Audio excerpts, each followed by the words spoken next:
Syria nowadays is the center of the world's attention.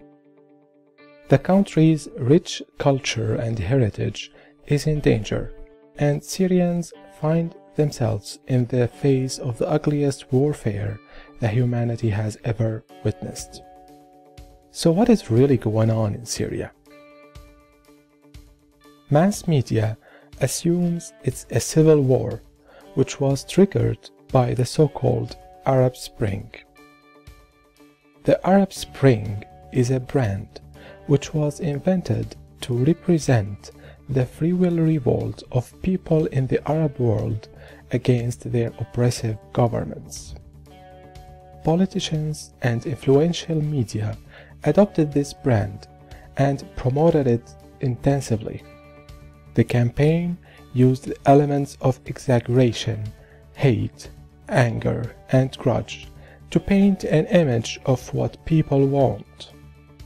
This resulted in the collapse of governments in Tunisia, Libya, Yemen, and Egypt, while other countries like Iraq, Lebanon, Sudan, and Palestine were already preoccupied with their internal problems.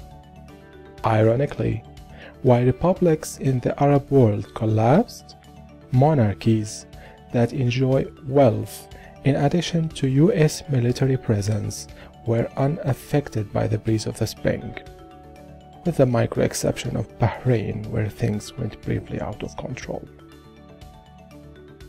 In Syria, the brand did not have the same success, and the makers were not happy about it.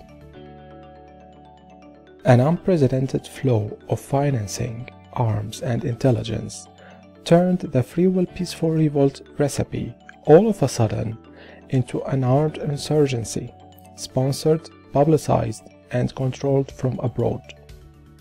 The upgraded campaign mainly targeted uneducated Syrians in poor areas and villages with misleading information and promises. Borders of Turkey, Jordan, Lebanon, and the occupied land became a first-class terminal for foreign fighters coming from all over the world to join the holy war on the Syrian land.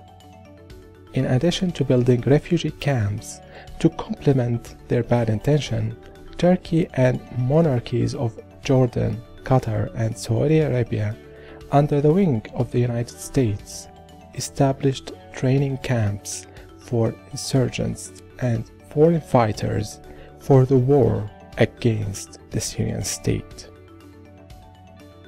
Mass media resorted by all means to emotional manipulation using data from anonymous sources and fake eyewitnesses to influence the public opinion and turn it against the Syrian state.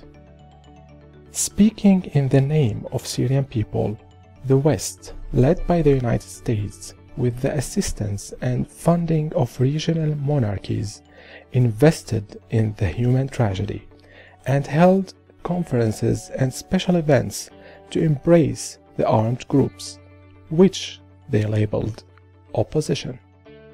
At the same time, the United States and the European Union imposed more sanctions on the Syrian economy, in parallel to merciless attacks on the Syrian currency to suffocate and blackmail the ordinary Syrian citizen.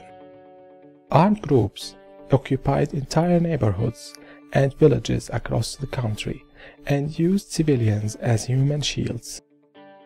They seized factories and oil fields, smuggled antiquities and heritage across the open borders.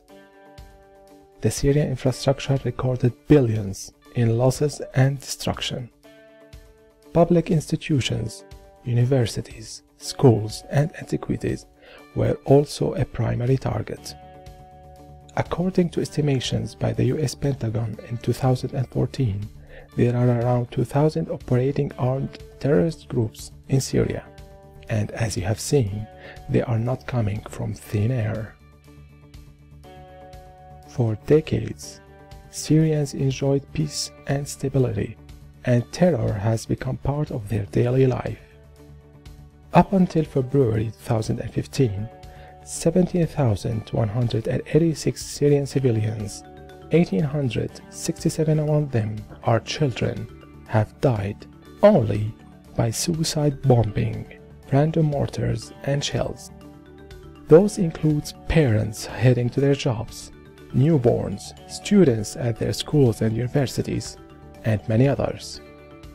Due to the US and European Union sanctions, Syrians are living without power for more than 16 hours per day, and the Syrian pound has lost more than 70% of its original value. Syria residents are unable to travel for business or for tourism to most of the countries that label themselves as friends of Syria due to impossible visa restrictions. The UN estimates the number of Syrian refugees at 4 million. While it's investing heavily on media campaigns, weapon sales, funding and training, the United States hosted only 500 of them. In their war on Iraq, the United States and its allies killed more than 1 million Iraqis over false pretexts. Do you see a pattern here?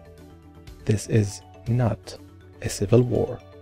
This is constructive chaos, proudly made in USA.